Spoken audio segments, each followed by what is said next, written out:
Bonjour et bienvenue sur le podcast Une coach chez vous. Tous les jeudis, retrouvez des épisodes de 5 à 10 minutes dans lesquels je vous partage mon quotidien de coach et de médiatrice. Vous y trouverez des outils, du partage d'expériences, mais aussi des concepts plus théoriques pour mieux se comprendre, pour améliorer notre communication et progresser dans nos pratiques professionnelles quotidiennes. Je m'appelle Julie Roger et après 15 années d'expérience dans les ressources humaines, j'accompagne désormais les managers et les dirigeants d'entreprise à faire le petit pas de côté qui leur permettra d'atteindre leurs objectifs. Je suis également médiatrice certifiée et j'interviens en prévention ou en résolution de conflits par la médiation ou la formation. Il est temps de commencer. Alors, installez-vous confortablement pour l'épisode du jour. Vous êtes prêts ? C'est parti !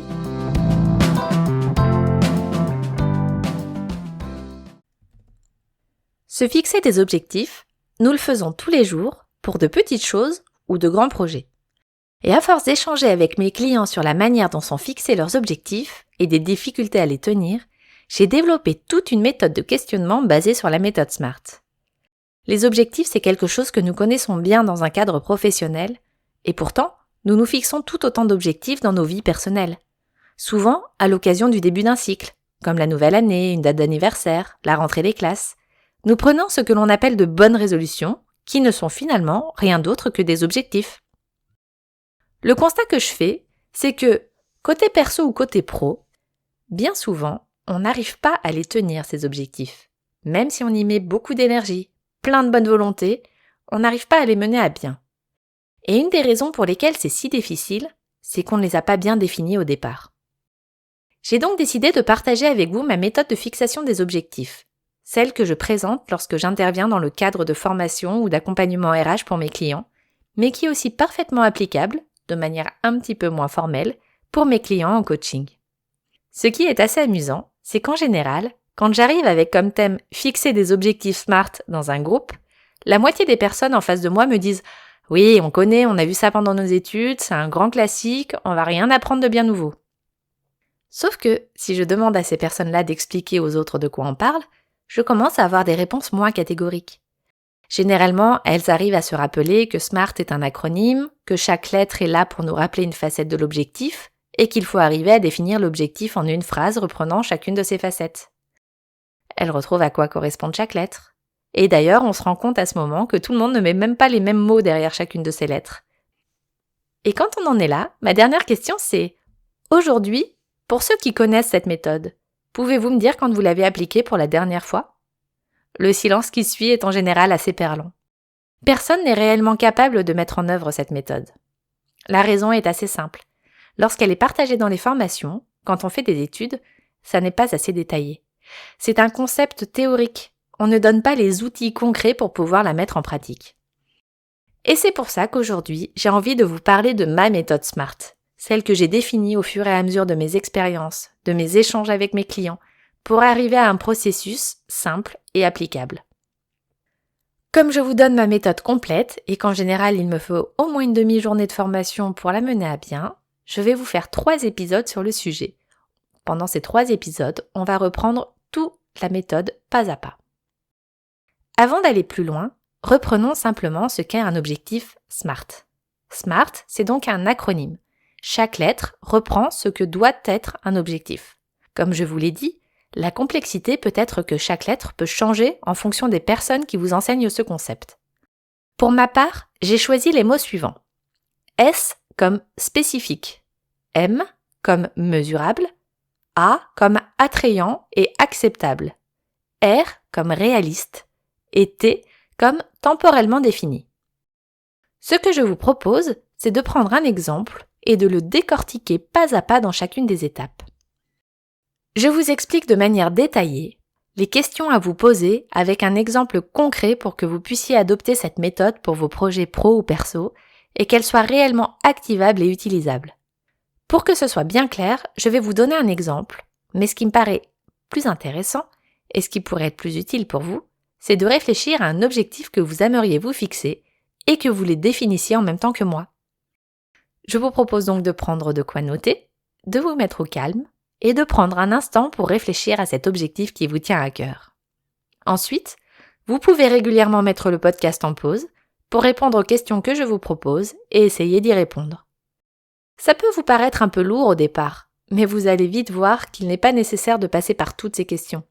L'essentiel, c'est que vous compreniez sur quel sujet vous devez vous interroger et que vous puissiez spontanément être plus précis dans la définition de vos objectifs à l'avenir. Allez, on y va, ça sera plus clair au fur et à mesure. L'objectif que je vais prendre pour moi, c'est obtenir un poste de manager qui se libère dans mon entreprise. Comme vous le voyez, défini comme ça n'est pas un objectif. C'est un souhait, une volonté. Mais ça ne répond pas à quelque chose de concret. Et je n'ai pas vraiment d'idée à ce que je dois faire pour atteindre. Donc, déroulons la méthode SMART et commençons par le S de spécifique. Les questions à se poser pour rendre notre objectif spécifique sont: quelles sont les étapes concrètes de notre projet? Pour obtenir un poste de manager qui se libère dans mon entreprise, je peux imaginer que je vais déjà devoir suivre une formation en management pour pouvoir me présenter à l'entretien. Je vais devoir me renseigner sur le processus de recrutement, peut-être aller me renseigner auprès de la personne qui est actuellement en poste pour connaître mieux ses activités. Quel est le poste? Quelles sont les contraintes, les avantages? J'aimerais bien aller interviewer d'autres personnes managers pour leur demander quelques conseils pour pouvoir accéder à ce poste plus facilement. Il va aussi falloir que j'en parle à mon manager actuel. Bref, vous voyez là que dans un premier jet, j'ai déjà pas mal d'étapes qui se précisent. Maintenant, je dois les organiser pour qu'elles soient dans un ordre cohérent. Je vais ensuite me demander qui sont les acteurs qui vont être nécessaires à la réalisation de mon projet. Quand je parle d'acteurs, ici je parle de toutes les personnes qui vont être impliquées de près ou de loin dans ce projet. Très concrètement, ce qui me vient à l'esprit, ça va être mon équipe actuelle, parce que si je la quitte, ça veut dire que je vais devoir transmettre mes connaissances à quelqu'un, peut-être former la personne qui va me remplacer. Ça va être mon manager avec qui je vais devoir échanger sur le fait que j'ai envie de changer de poste. Peut-être la direction des ressources humaines de l'entreprise avec qui je vais passer des entretiens.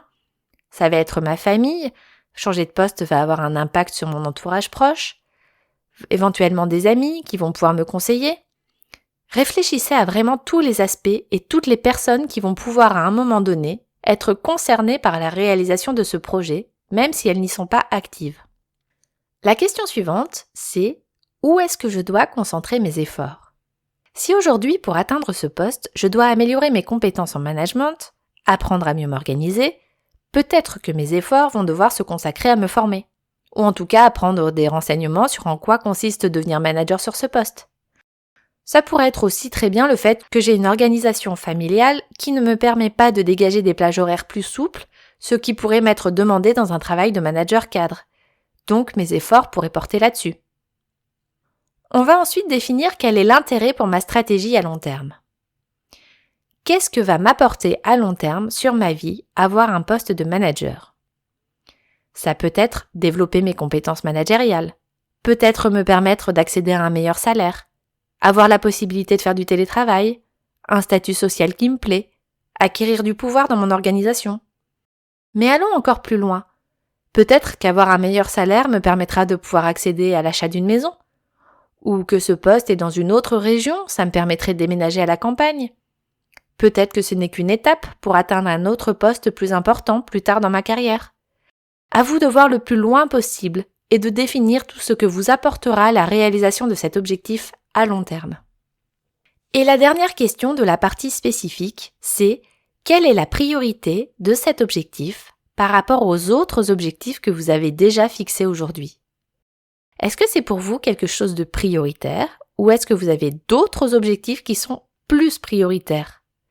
Vous n'allez pas réussir à tout mener de front. Donc, il faut bien définir quel est votre objectif numéro 1, numéro 2, numéro 3 et vous concentrer sur ces 3-là avant de commencer à travailler sur d'autres projets. Donc, si je résume, les questions à se poser dans le S de spécifique sont: quelles sont les étapes concrètes de notre projet? Qui sont les acteurs nécessaires à sa réalisation? Où devons-nous concentrer nos efforts? Quel est l'intérêt pour ma stratégie à long terme? Quelle est la priorité de cet objectif par rapport aux autres? Voilà pour cet épisode. Je vous propose de continuer la semaine prochaine pour la suite et nous verrons en détail les questions à se poser pour les parties attrayantes, acceptables et mesurables.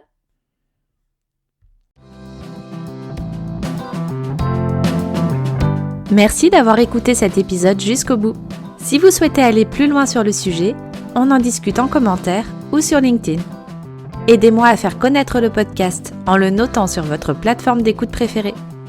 Ça me permet de savoir quel sujet vous avez aimé et de faire connaître mon contenu à plus de personnes.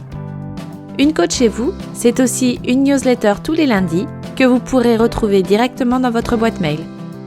Le lien est dans la description de l'épisode. Je vous souhaite une bonne journée. À la semaine prochaine.